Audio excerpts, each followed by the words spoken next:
এটা হচ্ছে কাকিমার গোপালের জন্য আমি ঠাকুর ঘরে ঢাকা দিয়ে রাখছি। আর এটা হচ্ছে আমাদের জন্য, এখনই নামালাম এটা। আসলে ব্লেন্ডারটা না আসায় না আমার এইরকমই কেক বানাতে লাগলো। এই যে এটা আমাদের জন্য। ইস, প্রচণ্ড গরম তো, সেই জন্য ক্যামেরাটা ঘোলা ঘোলা হয়ে গেল। তো এই যে এটা আমাদের জন্য। এখন থাক, আমিও এখনও কিছু খাওয়া দাওয়া করি নাই, যেহেতু এটা গোপাল কেক কাটবে, তো সেই জন্য আমি কিছু খাই নাই, শুধু জল খাইছি। তো আমি এখন একটু ছাতু খাবো। আর আমার ঠাকুর ঘর দূর লেপা হয়ে গেছে, তো আমি ঠাকুর পূজা দেবো। আর রুম তো নাই, ও মাল করতে গেছে। ওহ গাইস, কত শান্তি, তোমাদেরকে কি বলবো। আর কেক বানানোর পরে আমি এই যে পিকলোর দুধটা বসাই দিছি।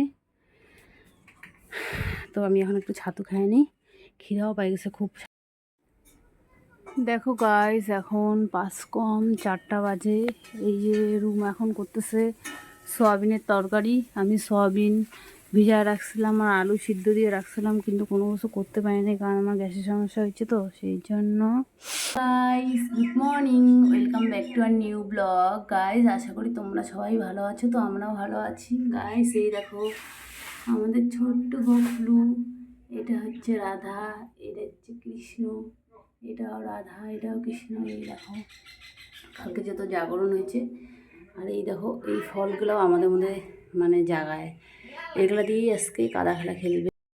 তো গাইস এই দেখো সকাল সকাল আমি একদম স্নান টান করে ওই বাড়ির থেকে এখন আসলাম। দেখো গাইস, আজকে আমাদের বাড়িতে ভোগ হবে, আর এই জায়গাটা কাদা খেলা হবে। এই যে খুঁড়ে রাখছে এটা আমাদের। আর এই যে দেখো বাড়িতে কি হচ্ছে তোমাদেরকে এক ঝলক দেখাই, কারণ আজকে যেহেতু মনসা পূজা, তো আমি এখন পূজা দেবো। বেশি টাইম তো না খায় থাকতে পারি না, গ্যাসের সমস্যা হয়ে যায়। তো তোমাদেরকে এক ঝলক দেখাচ্ছি, তোমরা দেখো।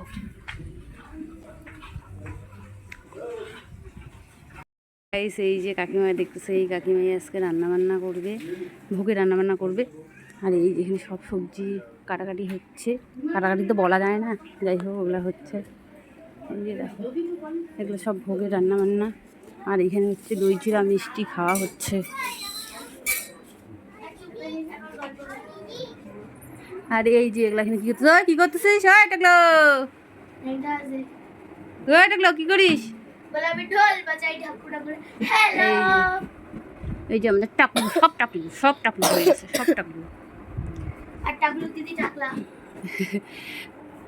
তো গাইস আমি এখন যাই, এখন আমি গিয়ে পূজা দিই, পরে তোমাদের সাথে কথা হবে। তোমরা সম্পূর্ণ ব্লগটা দেখতে থাকো। পিছে পিছে কেন ঘুরতেছিস রে? কি রে, তোর পেন্টু নাই? হ্যাঁ, প্যান্ট পর যা, যা প্যান্ট পর। এইটা এইভাবে নিছিস কেন? গলার মধ্যে লাগবে তো। কি রে, দাঁড়া দাঁড়া দাঁড়া, এইটা এইভাবে নিবি না রে, এইভাবে নে। গাইস এই দেখো আমার ঠাকুর ঘর লেপাকোচা হয়ে গেল। এই যে আমাদের এখানে মনসা ঠাকুরের সব মূর্তি, এই যে দেখো মাটির দেখতেছে যে এগুলা, মানে এগুলো পাকার। আর এই যে তুলসীতলা, আর এই যে দেখো আমার ফুল ছিঁড়াও হয়ে গেল, আর এই যে বাসন ধোয়া হয়ে গেল। তো গাইস এই যে দেখো আমার পূজা দেওয়া হয়ে গেল। এই যে মা কালীর ঘরে এখানে দিয়েছি, আর এই যে এখানে মনসার ঘর, এখানে মনসা ঠাকুরকে পূজা দিয়েছি।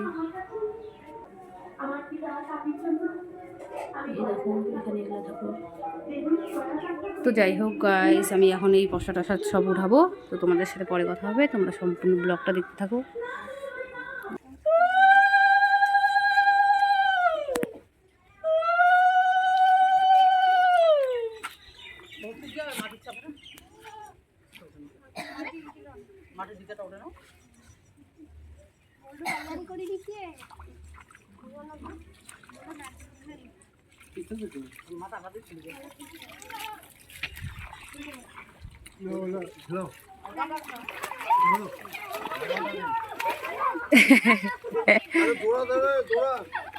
হে জোড়া জোড়া জোড়া জোড়া।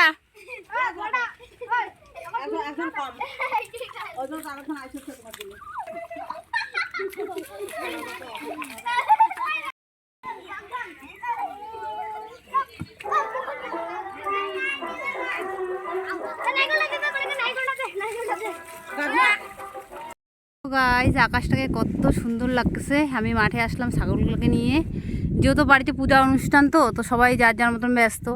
তো ছাগলগুলোকে এদিকে বাইনে দিলাম, আর আমি বেটুর জন্য কয়েকটা ঘাস তুলে নিলাম।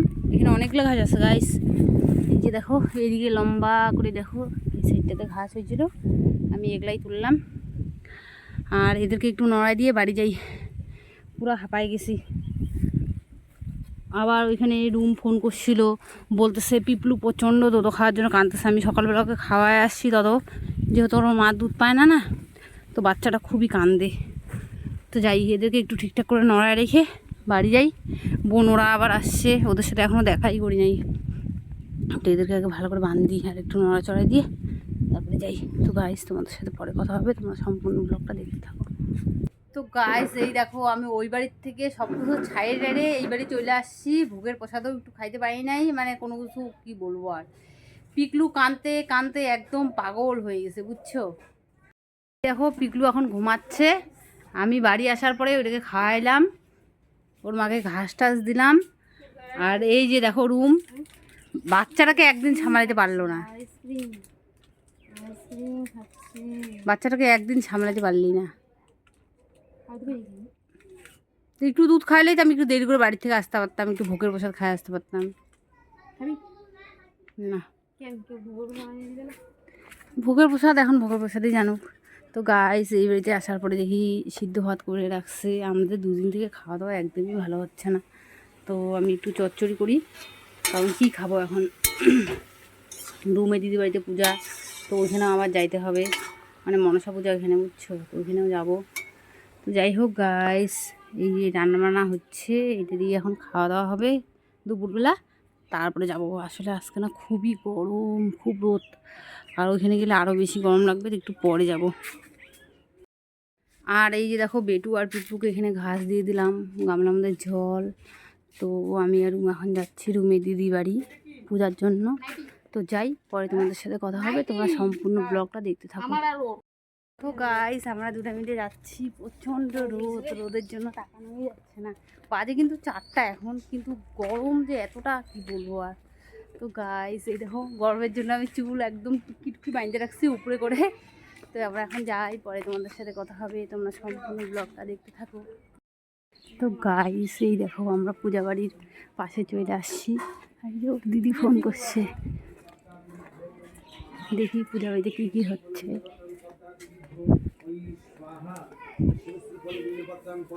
এই যে পূজা বাড়ি, পদ্মা দেবীভ্যো ওই স্বাহা, যশস্বী ফল বিল্লপত্রং ওম পদ্মা দেবীভ্যো ওই স্বাহা, যশস্বী ফল বিল্লপত্রং পদ্মা দেবীভ্যো ওই। এগুলা সব এখানে আড্ডা দিচ্ছে, আর এই যে এখানে সব পোশাক টোশাক রেখে দিচ্ছে। এদিকে পূজা তো শেষ, পূজা শেষে যা করতে লাগে তা করতেছে। দেখো গাইস আমরা এত ব্যস্তভাবে জীবনযাপন করতেছি, দেখো এখন 2টা বাজে, আমরা এখন সকালের খাওয়া খাচ্ছি না দুপুরের খাওয়া খাচ্ছি, কিসের খাওয়া খাচ্ছি কে জানে। এটাই হচ্ছে আমাদের সকালের খাওয়া। এই দেখো বটবুটি ভাজা, করলা ভাজা, শাক আর শিঙি মাছের ঝোল, এগুলা করতেই আমাদের এই অবস্থা। আর এই দেখো এই দুটাকে, এত যে কিসের জন্য দেরি হচ্ছে কে জানে। আসলে আমি ঘুম থেকে দেরি করে উঠছি না সেই জন্য, আজকে আমি ঘুম থেকে উঠছি 8:15টার সময়, সেই জন্য খাচ্ছি এই সময়। অবশ্য সকাল থেকে না খায় নাই, কারণ খাইছি রুম ওটস আর ডিম সিদ্ধ করছিল, সেটা সকালবেলা খাইছিলাম। তো আসলে কীভাবে যে দিনটা কাটতেছে বুঝেই পাচ্ছি না, সেই জন্য কোনো রকম ব্লগও করা হচ্ছে না। গাইস দেখো বাইরে কত জোরে জোরে বৃষ্টি হচ্ছে, আসলে না জানো মানে কি বলবো আর তোমাদেরকে। এই যে দুপুরবেলা দেখলা খাওয়া দাওয়ার পরে না আমার শরীরটা খুবই খারাপ লাগতেছিল, প্রেশারটা হঠাৎ কেমন জানি লো হয়ে গেছে। তারপরে রুম অনেকক্ষণ ওয়েট করার পর এই তো সবে মাত্র শুধু গেল, বাড়ির থেকে বেরোলো 5টা 9 কি 10-এ। তারপরে দেখো আকাশ থেকে একদম ঝুমঝুমায় বৃষ্টি। ও বললো বাজারে, আমি গিয়ে শুধু নামছি তাতেই বৃষ্টি শুরু হয়ে গেছে দেখো তো। আর এই দেখো বেটু আর পিপলুকে, তো কার্টুনের বাক্সটা ওটার মধ্যে পিপলু আর ওর মা এখানে দাঁড়ায় আছে, আর আমি বসে বসে এই যে বৃষ্টির মধ্যে দোকান পাহারা দিচ্ছি, কি আর করবো। তো গাইস কবে থেকে ঠিকঠাক করে ভিডিও করা হচ্ছে না, আসলে না শরীরটা রুমেরও ভালো যাচ্ছে না, আমারও ভালো যাচ্ছে না। তার মধ্যে সত্যি কথাই বলতে যেটা সময় পাচ্ছি না, তাই কোনো রকম ব্লগ করতে পারতেছি না। তো গাইস আজকের জন্য এতটুকুই। নেক্সট টাইম থেকে ভালোভাবে ব্লগ করার চেষ্টা করব। তো ব্লগটা এখানেই শেষ করি। তোমরা সবাই ভালো থেকো, টাটা গাইস।